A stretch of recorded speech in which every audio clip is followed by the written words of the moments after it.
Very good morning and a very very warm welcome आप सभी खूबसूरत बच्चों का हमारे चैनल जिसका नाम है एग्जामपुर में बहुत बहुत स्वागत है। मैं शुभम सिंह करंट अफेयर्स के रोजाना वाले सेशन में आपका फिर से बहुत बहुत स्वागत करता हूं भैया। तो बढ़ते हैं भैया आज के पहले क्वेश्चन की तरफ। आज कौन सा आज दिनांक कौन सा है भैया? तो 13 जुलाई है भैया। तो देख लेते हैं 13 जुलाई से रिलेटेड कौन से वो इंपॉर्टेंट न्यूज है जो कि आपके एक एग्जाम के पॉइंट ऑफ व्यू से बहुत ज्यादा इंपॉर्टेंट हो सकते हैं भैया। फटाफट सेशन को देखेंगे भैया। पहला क्वेश्चन आपके सामने ये रहा। पहला क्वेश्चन भैया सभी कोई अटेम्प्ट करने की कोशिश करोगे, फटाफट क्वेश्चंस को अटेम्प्ट करो। इसमें भैया आज की क्लास में कुछ रिवीजन क्वेश्चंस भी मिलेंगे और कुछ क्वेश्चन वो होंगे जो कि आपने नहीं देखे हैं। ठीक है भैया। पहला प्रश्न आपके सामने ये रहा। क्या कह रहा है? संयुक्त राष्ट्र विकास कार्यक्रम के बारे में पहला प्रश्न है। संयुक्त राष्ट्र विकास कार्यक्रम के बारे में प्यारे बच्चों पहला प्रश्न आपसे पूछा है भैया। आपको बोला गया है कि किसका अपॉइंटमेंट यहाँ पे हुआ है। देखो बात को समझना, क्वेश्चन को की तरफ जाने से पहले भैया पहले एक काम करते हैं, यूएनडीपी को लपेट लेते हैं। अरे यूएनडीपी क्या हो जाएगा? यूनाइटेड नेशंस डेवलपमेंट प्रोग्राम हो जाएगा भैया। क्या हो जाएगा? United Nations Development Programme. United Nations Development Programme इसका क्या हो जाएगा? फुल फॉर्म होने वाला है। फुल फॉर्म होने वाला है किसका भैया? यूएनडीपी का। जिसे हिंदी में क्या कहते हैं? जिसे हिंदी में हम कहते हैं संयुक्त राष्ट्र विकास कार्यक्रम। अरे सर ये किसके अंतर्गत काम करेगा? ये किसके अंतर्गत काम करेगा? ये किसके लिए काम करेगा भैया? तो ये काम करेगा यूनाइटेड नेशंस के लिए। यानी कि भैया यूएनडीपी किसके लिए काम करेगा? यूनाइटेड नेशंस के लिए काम करेगा। अरे सर यूनाइटेड नेशंस के लिए काम तो करेगा, बट मुझे ये तो बता दीजिए कि इसकी स्थापना के पीछे इसका उद्देश्य क्या था। यानी कि इसको जब स्थापित किया गया तो भैया इसका उद्देश्य क्या था, इसका मोटिव क्या था भैया? इसको स्थापित करने के पीछे इसका मोटिव क्या था? तो याद रखना भैया, याद रखना, to achieve sustainable development goals, to achieve sustainable development, सतत विकास भैया। सस्टेनेबल डेवलपमेंट का मतलब होता है सतत विकास। सस्टेनेबल डेवलपमेंट गोल्स को अचीव करना भैया इसके मेन मोटिव था। साथ ही साथ इसका मोटिव क्या हो जाएगा भैया? तो इसका मोटिव हो जाएगा पॉवर्टी और हंगर को खत्म करना। किसको खत्म करना प्यारे बच्चों? पॉवर्टी और हंगर को पूरी तरीके से क्या करना? खत्म करना। पॉवर्टी को प्यारे बच्चों पूरी तरीके से खत्म करना। बात क्लियर है? अगर मैं आपसे पूछूं भैया यहाँ पे पॉवर्टी आया है, आप मुझे बताओ कि साल 2015 में जो यूनाइटेड नेशन जनरल असेंबली है, जिसे हम लघु संसद के नाम से जानते हैं, इसके द्वारा 17 सस्टेनेबल डेवलपमेंट गोल्स को क्या किया गया था? अडॉप्ट किया गया था। अगर आपको याद हो भैया, मैंने आपको पढ़ाया भी था कि भैया 2015 में यूनाइटेड नेशन जनरल असेंबली, जिसे हम लघु संसद के नाम से जानते हैं, इसने 17 सस्टेनेबल डेवलपमेंट गोल्स को अडॉप्ट किया था। सर ये सतत विकास गोल होते क्या है? तो भैया ये 17 वो दिक्कतें हैं दुनिया के अंदर, ये 17 वो दिक्कतें हैं प्यारे बच्चों जिसको हर देश को अचीव करना है। याद रखना साल 2015 में यूनाइटेड नेशन जनरल असेंबली के द्वारा 17 ऐसे गोल को चुना गया भैया जो कि पूरी दुनिया के लिए दिक्कत का विषय है। और इसमें यह भी कहा गया कि हमें इसे 2030 तक भैया अचीव करना है भैया। अगर मैं बात करूं भैया सस्टेनेबल डेवलपमेंट गोल्स की, बात को समझना, अगर मैं बात करूं सतत विकास गोल की, सस्टेनेबल डेवलपमेंट गोल्स है ना, सतत विकास गोल की बात करूं भैया, सस्टेनेबल डेवलपमेंट गोल्स की बात करूं, जिसे हम एसडीजी के नाम से जानते हैं प्यारे बच्चों, इसमें प्यारे बच्चों आपको 17 देखने को मिलेंगे। टोटल आपको 17 गोल्स देखने को मिलेंगे और ये 17 गोल्स को आपको कब तक अचीव करना है? 2030 तक अचीव करना है। ठीक है बात। इसमें भी जैसे पहले नंबर पे भी क्या हो जाएगा? पहले नंबर पे भी जैसे हंगर हो जाएगा। हंगर हो जाएगा। दूसरे पे भी क्या हो जाएगा? दूसरे नंबर पे भी पॉवर्टी को हो जाएगा। ठीक है। छठे नंबर पे क्या हो जाएगा? वाटर एंड सैनिटाइजेशन हो जाएगा, यानी स्वच्छ पानी, वाटर एंड सैनिटाइजेशन हो जाएगा, सैनिटेशन हो जाएगा प्यारे बच्चों, है ना। वैसे 14वें नंबर पे क्या हो जाएगा? लाइफ बिलो दी वाटर हो जाएगा। तो ऐसे 17 सस्टेनेबल डेवलपमेंट गोल्स है जिसको हमें 2030 तक क्या करना है? अचीव करना है। उसी में से प्यारे बच्चों एक गोल कौन सा हो जाएगा प्यारे बच्चों? एक गोल हो जाएगा गरीबी, जिसका नाम हो जाएगा पॉवर्टी। ठीक है। पॉवर्टी जो है प्यारे बच्चों ये क्या हो जाएगा? एक गोल हो जाएगा। गरीबी को हमें 2030 तक समाप्त करना है। और इसी के लिए कौन काम करता है? तो यूनाइटेड नेशंस डेवलपमेंट प्रोग्राम है ना। यूनाइटेड नेशंस डेवलपमेंट प्रोग्राम जो है इसी के लिए काम कर रहा है और इसी से रिलेटेड जो है यहाँ पे क्वेश्चन पूछा गया है। अगर मैं पूछूं यूनाइटेड नेशंस डेवलपमेंट प्रोग्राम के बारे में, तो भैया इसकी स्थापना कब होती है याद रखिएगा, इसकी स्थापना कब होती है याद रखिएगा, 1965 में इसकी स्थापना होती है। ठीक है, न्यूयॉर्क के अंदर प्यारे बच्चों, न्यूयॉर्क यूएसए के अंदर आपको इसका मुख्यालय देखने को मिलेगा। न्यूयॉर्क यूएसए के अंदर आपको इसका मुख्यालय देखने को मिलेगा। अब प्रश्न की तरफ आते हैं, बोले हैं भैया इसके नए उप प्रमुख के रूप में, इसके नए उप प्रमुख और एसोसिएट प्रशासक के रूप में हाल ही में किसकी नियुक्ति हुई है, तो याद रखना किसकी नियुक्ति हुई होगी प्यारे बच्चों, जू हियोलोंग। ये कहां से है भैया, याद रखना भैया ये चाइना से बिलोंग करते हैं। कहां से बिलोंग करते हैं, चाइना से बिलोंग करते हैं। दोबारा क्वेश्चन को रिपीट करते हैं। मैंने कहा क्वेश्चन पूछा था यूनाइटेड नेशंस डेवलपमेंट प्रोग्राम के बारे में। यूनाइटेड नेशंस डेवलपमेंट प्रोग्राम की बात करूं तो इसकी स्थापना 1965 में होती है, जिसका मुख्यालय आपको न्यूयॉर्क यूएसए के अंदर देखने को मिलेगा। इसकी स्थापना की क्यों गई थी, तो इसकी स्थापना की गई थी पॉवर्टी को खत्म करने के लिए, गरीबी को खत्म करने के लिए। अगर मैं गरीबी की बात करूं तो भैया क्या गरीबी हमारे सतत विकास गोल्स के अंतर्गत आता है, बिल्कुल आता है। सतत विकास गोल क्या होता है सर, तो सस्टेनेबल डेवलपमेंट गोल्स, ये वो 17 गोल्स है जिसको अडॉप्ट किया गया था यूनाइटेड नेशन जनरल असेंबली के द्वारा 2015 में, कि भैया इन 17 चीजों को हमें 2030 तक अचीव करना है। यानी भैया पॉवर्टी को 2030 तक खत्म करना है, हंगर को 2030 तक खत्म करना है, एनर्जी के ऊपर हमें 2030 तक काम करना है भैया, हमें स्वच्छ पानी के लिए 2030 तक काम करना है, लाइफ बिलो द वाटर के लिए हमें 2030 तक काम करना है। ठीक है, तो ये 17 सस्टेनेबल डेवलपमेंट गोल्स थे।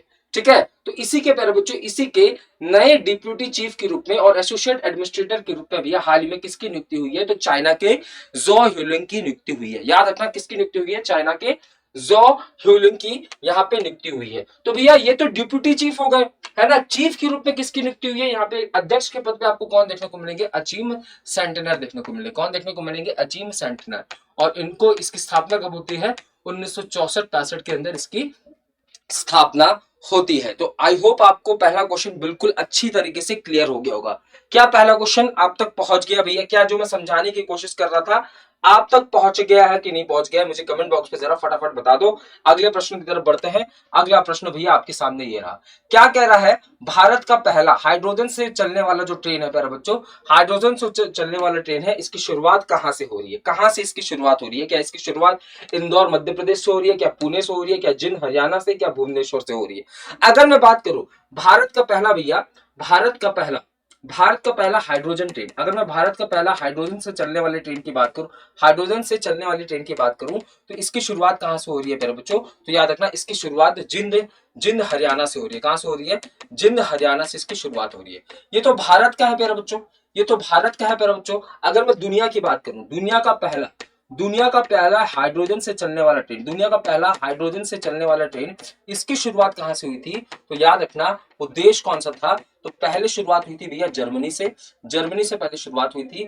दूसरा देश कौन सा हो जाएगा, फ्रांस हो जाएगा। और अगर मैं पूछूं भैया एशिया के अंदर सबसे पहला हाइड्रोजन ट्रेन कहां पे शुरू हुआ, एशिया के अंदर सबसे पहला हाइड्रोजन ट्रेन कहां पे शुरू हुआ, तो याद रखिएगा एशिया के अंदर शुरू हुआ था कहां पे, चाइना के अंदर। कहां हुआ था, चाइना के अंदर। ये बात आपको याद रखना है पूरी अच्छी तरीके से, ठीक है, पूरी अच्छी तरीके से आपको याद रखना।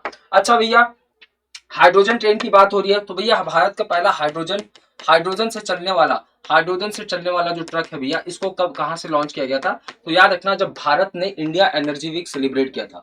भारत ने जब इंडिया एनर्जी वीक सेलिब्रेट किया था प्यारे बच्चों, एनर्जी वीक को सेलिब्रेट किया था, यहाँ पे प्यारे बच्चों क्या लॉन्च हुआ था, तो भारत का पहला हाइड्रोजन से चलने वाला ट्रक कहां से भैया, बेंगलुरु से। कहां से लॉन्च हुआ था, बेंगलुरु से लॉन्च हुआ था। अगर मैं पूछूं भारत का पहला मीथेन से चलने वाला बस प्यारे बच्चों, मीथेन से चलने वाला जो बस है, इसको कहां से लॉन्च किया गया था, तो बेंगलुरु से ही लॉन्च किया गया था। और इसको लॉन्च किसके द्वारा किया गया था, तो याद रखिएगा नितिन गडकरी जी, जो कि रोड एंड ट्रांसपोर्ट मिनिस्ट्री संभालते हैं। अगर मैं यहीं पे पूछ लूं भैया, भारत का पहला वाटर मेट्रो पूछ लूं भैया, वाटर मेट्रो कहां से शुरू हुआ, तो याद रखना इसकी शुरुआत कोची से हुई है भैया। कहां से हुई है, कोची केरला से इसकी शुरुआत हुई। अगर मैं पूछ लूं भैया भारत का पहला अंडर वाटर मेट्रो पूछ लूं यहीं पे, तो अंडर वाटर मेट्रो की शुरुआत कहां से हो रही है भैया, कोलकाता से हो रही है। कहां से हो रही है, कोलकाता से हो रही है। क्वेश्चन की तरफ दोबारा आते हैं भैया। क्वेश्चन आपसे ये क्या पूछा था कि हाइड्रोजन से चलने वाला ट्रेन की यात्रा कहां से शुरू होगी, तो भैया इसकी शुरुआत होगी कहां से, जिंद हरियाणा से इसकी शुरुआत होने वाली है। याद रखना भैया यहाँ पे पब्लिक नहीं बैठेगी, ये लोगों के लिए अभी शुरू नहीं हुआ है, लोगों के लिए तो भैया लोगों के लिए दिसंबर 2023 तक शुरू होगा। बट अभी क्या होने वाला है, अभी सिर्फ इसकी टेस्टिंग होने वाली है। क्या होने वाली है? टेस्टिंग होने वाली है, जिसमें 8 बोगी 8 डिब्बे लगेंगे भैया। कितने डिब्बे होने वाले हैं? 8 डिब्बे से ये टेस्टिंग की शुरुआत की जाएगी। कहां से? जिंद हरियाणा से। क्या यहां तक बात क्लियर है? मुझे बताओ, क्या यहां तक बात क्लियर था? चलो अगला प्रश्न पढ़े। अगला प्रश्न भैया, गर्मी ज्यादा है इसलिए थोड़ा सा सेशन को जल्दी जल्दी देखेंगे, जल्दी जल्दी देखेंगे। अगला प्रश्न भैया क्या कह रहा है? अगला प्रश्न कह रहा है कि केंद्र सरकार ने वैकल्पिक उर्वरकों को बढ़ावा देने के लिए रासायनिक उर्वरक के प्रयोग को कम करने के लिए 2023 में किस योजना को मंजूरी दी है? हाल ही में क्या हुआ भैया? हाल ही में हुआ है कि जो सेंट्रल गवर्नमेंट है, जो केंद्र सरकार है, इसने मंजूरी दी है। किसको मंजूरी दी है? तो केंद्र सरकार ने बोला कि भैया हमें केमिकल फर्टिलाइजर्स का इस्तेमाल को कम करना होगा। हमें केमिकल फर्टिलाइजर्स के इस्तेमाल को भैया इस्तेमाल को क्या करना पड़ेगा? कम करना पड़ेगा। इस्तेमाल को कम करना पड़ेगा। क्यों कम करना पड़ेगा भैया? क्यों कम करना पड़ेगा? क्योंकि केमिकल फर्टिलाइजर्स के इस्तेमाल से क्या होता है, जो सॉइल की फर्टिलिटी है भैया, जो सॉइल का जो उपजाऊपन है, जो उपजाने की शक्ति है बच्चों, वो क्या होती है? कम होती है। अरे सॉइल जो है वो फर्टाइल ही नहीं रहेगा। अगर आपकी जमीन उपजाऊ ही नहीं होगी तो खेती कहां से होगी भैया? तो सॉइल की फर्टिलिटी प्यारे बच्चों क्या होता है? नुकसान पहुंचता है। किसके इस्तेमाल से? केमिकल फर्टिलाइजर्स के इस्तेमाल से, जिसकी वजह से भैया क्या हो रहा है? तो इसके इस्तेमाल को कम किया जाने की बात की जा रही है। अब आपसे पूछा है भैया इसमें से कौन सा स्कीम को हाल ही में मंजूरी दी है? देखो जो भी स्कीम होगा भैया, जो भी स्कीम होगा ना, इसके बारे में ऑलरेडी जो है, इसके बारे में ऑलरेडी 2023-24 के बजट में डिस्कशन किया गया था। 2023-24 के बजट में इस स्कीम के बारे में डिस्कशन किया गया था कि हम एक ऐसा स्कीम शुरू करेंगे जहां पे क्या होगा, जहां पे अल्टरनेटिव फर्टिलाइजर्स का इस्तेमाल किया जाएगा। यानी कि कुछ और फर्टिलाइजर्स जो कि जमीन को नुकसान ना दे रही हो, जो कि जमीन के उपजाऊपन को नुकसान ना दे रही हो, हम इसका इस्तेमाल करेंगे। अगर पीएम उज्ज्वला योजना की बात करूं भैया, इसकी शुरुआत कब होती है? तो याद रखना मई 2016 में इसकी शुरुआत होती है। इसके अंदर क्या दिया जाएगा भैया? गैस सिलेंडर्स दिए जा रहे हैं। गैस सिलेंडर्स किसको दिए जा रहे हैं? तो बीपीएल फैमिलीज को, बिलो पॉवर्टी लाइन वाली जो फैमिलीज है, उनको गैस सिलेंडर दिए जा रहे हैं। नमस्ते योजना में क्या हो रहा है भैया? नमस्ते योजना में भैया क्या होगा? तो टेक्नोलॉजी का इस्तेमाल करके जो सेप्टिक टैंक्स होते हैं, आपने देखा होगा आपके घर के बाहर जो सेप्टिक टैंक होता है, उसमें एक व्यक्ति घुसता है, एक वर्कर घुसता है और उसे साफ सफाई करता है। अरे भैया जब वो साफ करने के लिए इतनी गंदी जगह पे घुसता है तो सोचो उसके हेल्थ में कितने प्रकार के डिजीज हो रहे होंगे। और वो जब घर जाता होगा तो वो डिजीज अपने बच्चों को भी देता होगा, अपने घर वाली को भी देता होगा। तो भैया याद रखना नमस्ते योजना भैया किसके लिए शुरू किया गया है? तो मशीन के माध्यम से प्यारे बच्चों, मशीन के माध्यम से सेप्टिक टैंक्स को क्या करना? साफ सफाई करने के लिए इसको शुरुआत किया गया। अगर मैं पूछूं पीएम मित्रा योजना की बात करूं, पीएम मित्रा योजना की बात करूं तो इसकी शुरुआत क्यों होती है भैया? तो भारत के अंदर टेक्सटाइल पार्क्स बनाने के लिए भैया इसकी शुरुआत हो रही है। टोटल कितनी राज्यों में टेक्सटाइल पार्क्स को बनाएंगे? तो टोटल 7 राज्यों में यहाँ पे टेक्सटाइल पार्क्स देखने को मिलेंगे। और पीएम प्रणाम योजना की बात करूं प्यारे बच्चों, तो पीएम प्रणाम योजना क्या हो जाएगा? तो ये योजना जो है, ये रासायनिक उर्वरों से जो खेती किया जा रहा है, जिसका इस्तेमाल करके खेती किया जा रहा है, इसमें भैया कमी की जाएगी और वैकल्पिक उर्वरकों की मतलब यूज को जो है वो बढ़ावा दिया जाने वाला है। अगर आपको याद हो भैया हाल ही में हमने एक न्यूज पढ़ा था, जिसमें हमने क्या पढ़ा था? जिसमें हमने ये देखा था कि इफ्को क्या हो जाएगा? भारत की कंपनी है भैया, भारत की कंपनी है कौन? इफ्को। भारत की कंपनी कौन हो जाएगी? इफ्को। इसके द्वारा प्यारे बच्चों, इसको द्वारा दुनिया का पहला लिक्विड नैनो यूरिया को बनाया गया था। दुनिया का पहला लिक्विड नैनो यूरिया को किसके द्वारा बनाया गया? तो इफ्को के द्वारा बनाया गया। जिसके बाद क्या हुआ भैया? जिसके बाद इसका एक प्लांट को स्थापित किया गया। इसका एक प्लांट को स्थापित किया जा रहा है किसकी मदद से? तो यूएसए की मदद से इसके प्लांट को भैया स्थापित किया जा रहा है। कहां पे? गुजरात के अंदर। साथ ही साथ भैया भारत ने हाल ही में डील किया है किसके साथ? भारत ने हाल ही में यूएसए के साथ डील किया है, जिसके अंदर भारत जो है वो एक्सपोर्ट करेगी किसको? लिक्विड नैनो यूरिया को भारत जो है वो एक्सपोर्ट करने वाली है किसको? तो यूएसए को। तो ये भी भैया इंपॉर्टेंट न्यूज है, ये भी कनेक्ट करके भैया याद करने की कोशिश कर लेना। अगला प्रश्न आपके सामने ये रहा। अगला प्रश्न भैया देखो, ये को प्रश्न हमने ऑलरेडी देख लिया है बट दोबारा रिवाइज कर लेंगे, ठीक है? रिवीजन क्योंकि बहुत ज्यादा जरूरी है। अगर मैं बात करूं भैया डेट्स की, इंपॉर्टेंट डेज भैया जून के महीने की, तो अगर आपको याद हो 21 जून को हमने क्या सेलिब्रेट किया, 21 जून को हम सेलिब्रेट किया हमने भैया योगा दिवस। क्या सेलिब्रेट किया? योगा डे के रूप में सेलिब्रेट किया। ठीक है, उसके बाद सबसे पहली बार हमने इसका सेलिब्रेशन कब किया था? तो 2015 में, लिख लेना 2015 में सबसे पहली बार इसका सेलिब्रेशन किया गया था। अगर मैं बात करूं भैया 23 जून की, 23 जून को हमने क्या सेलिब्रेट किया? तो ओलंपिक दिवस, ओलंपिक डे के रूप में सेलिब्रेट किया। क्यों सेलिब्रेट किया भैया? क्योंकि 23 जून 1894 को, ठीक है, इंटरनेशनल ओलंपिक कमेटी की क्या हुई थी? स्थापना हुई थी। ठीक है, उसके बाद भैया अगर आपको याद है 27 जून को, 27 जून को हमने क्या सेलिब्रेट किया? 27 जून को हमने एमएसएमई दिवस को सेलिब्रेट किया। एमएसएमई यानी कि micro small and medium enterprises, जिसके मिनिस्टर कौन हो जाएंगे? नारायण राणे। ये भैया ये रिवीजन है, रिवीजन क्वेश्चन है, इसलिए मैं फटाफट करा रहा हूँ। ठीक है, उसके बाद भैया 29 जून को, 29 जून को हमने क्या सेलिब्रेट किया? 29 जून को हमने सेलिब्रेट किया क्या भैया? 29 जून को हमने सेलिब्रेट किया क्या भैया? National statistics day. क्या सेलिब्रेट किया? स्टैटिस्टिक्स डे यानी कि सांख्यिकी दिवस, स्टैटिस्टिक्स डे यानी कि सांख्यिकी दिवस को सेलिब्रेट किया। ठीक है भैया, उसके बाद 30 जून की बात करूं भैया, 30 जून की बात करूं तो 30 जून को हमने पार्लियामेंट दिवस, पार्लियामेंट डे के रूप में सेलिब्रेट किया। ठीक है, पार्लियामेंट दिवस के रूप में, पार्लियामेंट डे के रूप में सेलिब्रेट किया। ठीक है, तो ये इंपॉर्टेंट डेट्स है भैया जो कि आपको याद होने चाहिए। अब बोला है भैया national statistics day, national statistics day पे बच्चों कब सेलिब्रेट करते हैं? तो याद रख 29 जून को सेलिब्रेट करते हैं। किसकी याद में इसका सेलिब्रेशन होता है? तो याद रखना पीसी महालोविस, पीसी महानुवोलोविस के याद में प्यारे बच्चों इसका सेलिब्रेशन किया जाता है। ये कौन थे प्यारे बच्चों? तो इनको फादर ऑफ इंडियन स्टैटिस्टिक्स के नाम से जानते हैं, father of Indian statistics, Indian statistics के नाम से भी हम इन्हें जानते हैं। भारत के अंदर सांख्यिकी के पिता किसे कहा जाता है? तो भैया पीसी महालोविस को। क्या ये वही व्यक्ति है प्यारे बच्चों जिनके द्वारा 1931 में इंडियन स्टैटिस्टिकल इंस्टीट्यूट की स्थापना की गई थी? बिल्कुल, Indian statistical institute, Indian statistical institute की स्थापना इन्हीं के द्वारा की गई थी प्यारे बच्चों, इन्हीं के द्वारा की गई थी। कब? तो 1931 में। कहां पे भैया? कोलकाता के अंदर। क्या ये वही व्यक्ति है जो कि भैया दूसरे सेकंड ईयर प्लान को लाते हैं? बिल्कुल, second 5 year plan, second 5 year plan जो किसके द्वारा लाया गया? इनके द्वारा ही लाया गया। कौन से साल में? तो 1956 तक से लेकर 1961 तक ये चला था। तो याद रखना पीसी महालोविस जी के याद में बच्चों हर साल हम क्या सेलिब्रेट करते हैं? तो नेशनल सांख्यिकी दिवस यानी कि नेशनल स्टैटिस्टिक्स डे के रूप में सेलिब्रेट करते हैं। अगला प्रश्न आपके सामने ये रहा। अगला प्रश्न देखो, हिंदुस्तान यूनिलीवर के नए मैनेजिंग डायरेक्टर के पद पे किसकी नियुक्ति हुई? हिंदुस्तान यूनिलीवर के नए मैनेजिंग डायरेक्टर के पद पे भैया किसकी नियुक्ति हुई? जल्दी बताओ, कौन बताएगा? जल्दी बताओ। हिंदुस्तान यूनिलीवर के अंदर भैया नई मैनेजिंग डायरेक्टर की के अंतर्गत किसकी नियुक्ति हुई? मुझे कौन बताएगा? जल्दी बताओ।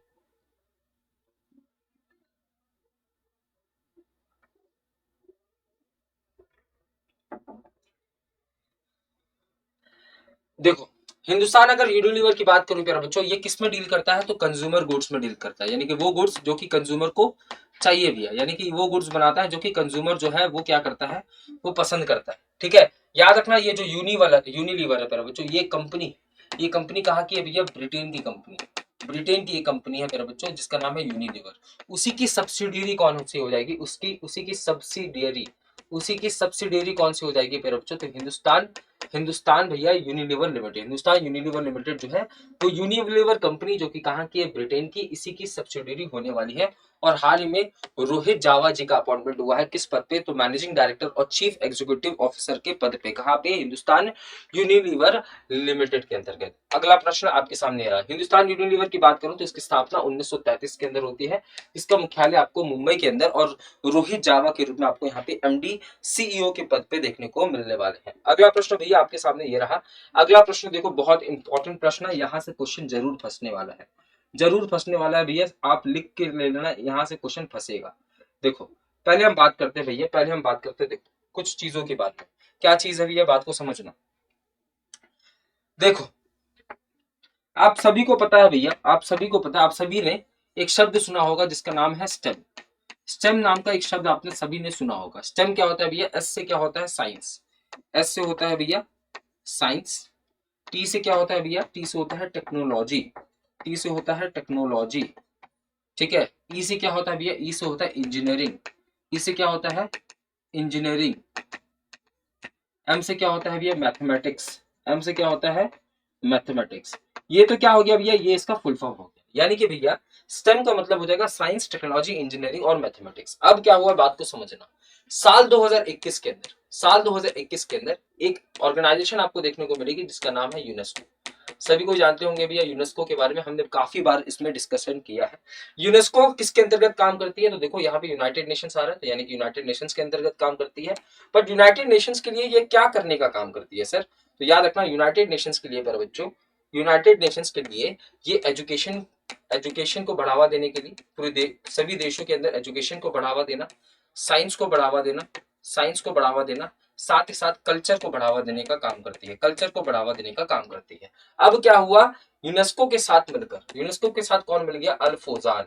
अल्फोजान नाम का एक फाउंडेशन है भैया, अल्फोजान नाम का एक फाउंडेशन आपको देखने को मिलेगा। अल्फोजान क्या है, ये एक फाउंडेशन, ये एक फाउंडेशन है जो कि सोशल वर्क करता है। तो ये फाउंडेशन कहाँ का देखने को मिलेगा, सऊदी अरेबिया का, सऊदी अरेबिया का एक फाउंडेशन है जिसका नाम है अल्फोजान। इन दोनों ने मिलकर भैया, इन दोनों ने मिलकर क्या डिसाइड किया, इन दोनों ने मिलकर ये डिसाइड किया कि भैया हम उन लोगों को, देखो इन दोनों के द्वारा मिलकर एक प्राइस का अनाउंसमेंट किया गया, एक प्राइस का अनाउंसमेंट किया गया कब, 2021 में।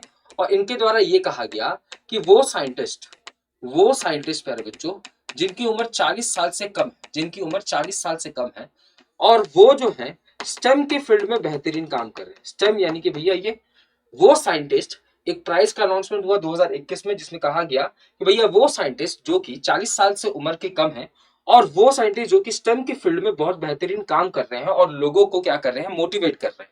अरे भैया जो स्टेम की फील्ड में अच्छा काम कर रहे हैं, आप देखो यहाँ पे साइंस है, टेक्नोलॉजी है, मैथमेटिक्स है, इंजीनियरिंग है, किसी भी व्यक्ति को सफल बनाने के लिए भैया यही तो चीज चाहिए है। किसी भी व्यक्ति को सफल बनाने के लिए सबसे इंपॉर्टेंट चीज क्या है, यही तो है भैया, यही होगा ना, तो स्टेम ही होगा। तो जो साइंटिस्ट प्यारे बच्चों इस फील्ड में बेहतरीन काम कर रहा है, उनको हम क्या करेंगे, अवार्ड देंगे, उनको हम क्या देंगे, अवार्ड देंगे। ये जो अवार्ड दिया जाएगा प्यारे बच्चों, ये अवार्ड जो दिया जाएगा ये हर 2 साल में दिया जाएगा, एवरी 2 years में, एवरी 2 साल में भैया इस अवार्ड को दिया जाएगा। ठीक है, पहला एडिशन इस अवार्ड को पहली बार कब दिया गया, तो इस अवार्ड को पहली बार भैया हाल ही में पेरिस के अंदर दिया गया। पेरिस कहाँ हो जाएगा, फ्रांस के अंदर, जहां पे आपको यूनेस्को का मुख्यालय देखने को मिलेगा, यूनेस्को का, जहां पे आपको यूनेस्को का हेडक्वार्टर देखने को मिलेगा, वहां पे इस अवार्ड को दिया गया है बच्चों। पहली बार जो अवार्ड दिया गया, कितने लोगों को दिया गया, 5 साइंटिस्ट को दिया गया जिनकी उम्र प्यारे बच्चों 40 साल से कम। याद रखना भैया ये जो अवार्ड दिया जाएगा ये हर 2 साल में दिया जाएगा।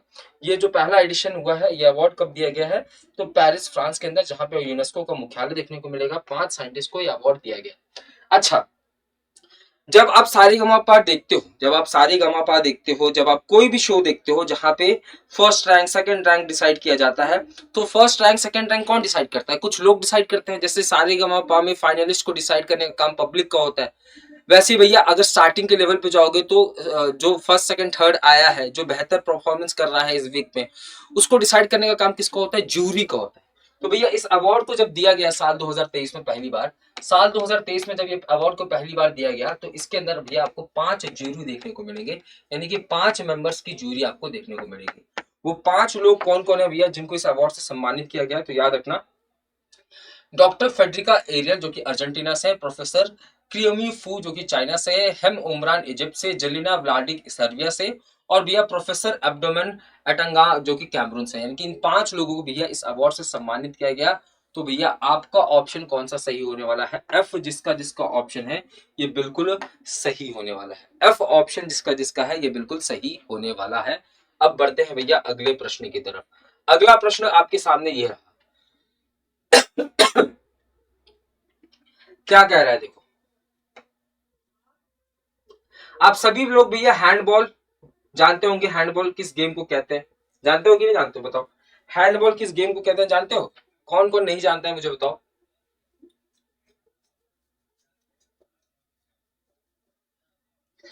हैंडबॉल में क्या होता है, ये जो बॉल होता है उसको हाथ से खेला जाता है। ठीक है, हैंडबॉल में जो बॉल होता है उसको हाथ से खेला जाता है और गोल किया जाता है बेसिकली। ठीक है, तो हैंडबॉल, तो बोल रहा है which team has won the premier handball league 2023, premier handball 2023 को हाल ही में किस टीम के द्वारा जीता गया। तो देखो ये क्वेश्चन इसलिए आपके एग्जाम के पॉइंट ऑफ व्यू से इंपॉर्टेंट है कि जो प्रीमियर हैंडबॉल लीग हुआ है ये पहली बार हुआ है, लिख लेना, ये पहली बार हुआ है, पहली बार हुआ है। अब पहली बार हुआ है यानी कि इसका पहला संस्करण है, और पहला संस्करण जिसका भी होगा वो इंपॉर्टेंट हो जाता है आपके एग्जाम के लिए। इसका आयोजन कहाँ पे किया गया था? इसका आयोजन कहाँ पे किया गया था? तो याद रखना इसका आयोजन होता है भैया कहाँ पे? जयपुर के अंदर। और जयपुर आपको कहाँ देखने को मिलेगा? राजस्थान के अंदर। राजस्थान के अंदर। इसमें जीता किसने है भैया? इसमें भैया जीता किसने है? तो याद रखना नंबर 1 पे कौन से हो जाएगी? तो नंबर 1 पे आपको भैया कौन देखने को मिलेगा? तो महाराष्ट्र आयरलैंड देखने को मिलेगा। महाराष्ट्र ने किसको हराया है? महाराष्ट्र जो है, महाराष्ट्र जो है भैया ये जीता है, ठीक है। हराया किसको है? तो याद रखना उत्तर प्रदेश को हराया है। महाराष्ट्र ने भैया किसको हराया है? उत्तर प्रदेश को हराया है। तो आपका सही ऑप्शन कौन सा होने वाला है? Maharashtra is going to be the right answer. बिल्कुल सही उत्तर कौन सा हो जाएगा? महाराष्ट्र जो है ये बिल्कुल सही उत्तर होने वाला है। अगला प्रश्न, ये देखो बहुत आसान सा प्रश्न आ गया है, ठीक है, बहुत आसान सा प्रश्न। बोल रहा है कि which country will host the ICC men's ODI world cup 2023? ICC पुरुष वनडे विश्व कप 2023 कौन मेजबानी करेगा? तो भैया भारत करेगा। भारत इसकी मेजबानी कर रहा है। अगर मैं पूछूं ये इसका कौन सा संस्करण है? तो याद रखना ये इसका 13वां संस्करण है। और याद रखना 14वें संस्करण की मेजबानी कौन करेगा? तो साउथ अफ्रीका। कौन करेगा? साउथ अफ्रीका भैया। यहाँ पे आपको जिम्बाब्वे देखने को मिलेगा, जिम्बाब्वे देखने को मिलेगा। और यहाँ पे आपको नमीबिया देखने को मिलेगा। कौन? नमीबिया देखने को मिलेगा, ठीक है। तो भैया ये सारी बातें आपको याद रखनी है, ठीक है। अगले प्रश्न की तरफ बढ़ते हैं। देखो हाल ही में भैया इंडियन एयरफोर्स के द्वारा प्यारे बच्चों एक एक्सरसाइज को कंडक्ट कराया गया है जिसका नाम क्या हो जाएगा? रणविजय एक्सरसाइज। रणविजय एक्सरसाइज का आयोजन हाल ही में किया गया है, ठीक है। रणविजय एक्सरसाइज का आयोजन हाल ही में किया गया है प्यारे बच्चों। याद रखना इसमें भारत की तरफ से किसने पार्टिसिपेट किया है? तो सुकोई मार्क 30 ने पार्टिसिपेट किया है। सुकोई मार्क 30 ने हाल ही में प्यारे बच्चों पार्टिसिपेट किया है। ये किस टाइप की अभ्यास है? तो याद रखना वायुसेना अभ्यास है, लिख लेना। ये किस टाइप की अभ्यास है? तो याद रखना ये वायुसेना की अभ्यास है भैया, वायुसेना की अभ्यास है, ठीक है। इसके अंदर क्या होगा? तो जो पायलट है प्यारे बच्चों, कौन से पायलट? तो फाइटर प्लेन के जो फाइटर, भारत के अंदर जो फाइटर पायलट्स हैं प्यारे बच्चों, फाइटर पायलट्स हैं, उनके परीक्षण के लिए उनके परीक्षण के लिए इस अभ्यास का शुभारंभ किया गया है। आज का आखिरी क्वेश्चन देख लेते हैं भैया, आज का आखिरी प्रश्न देख लेते हैं। आखिरी प्रश्न क्या रहा है? हाल ही में देखो भैया भारत के अंदर भैया आप सभी को पता है कि भारत के अंदर एक मंत्रालय आपको देखने को मिलेगा जिसे हम micro small and medium enterprises के नाम से जानते हैं। Micro small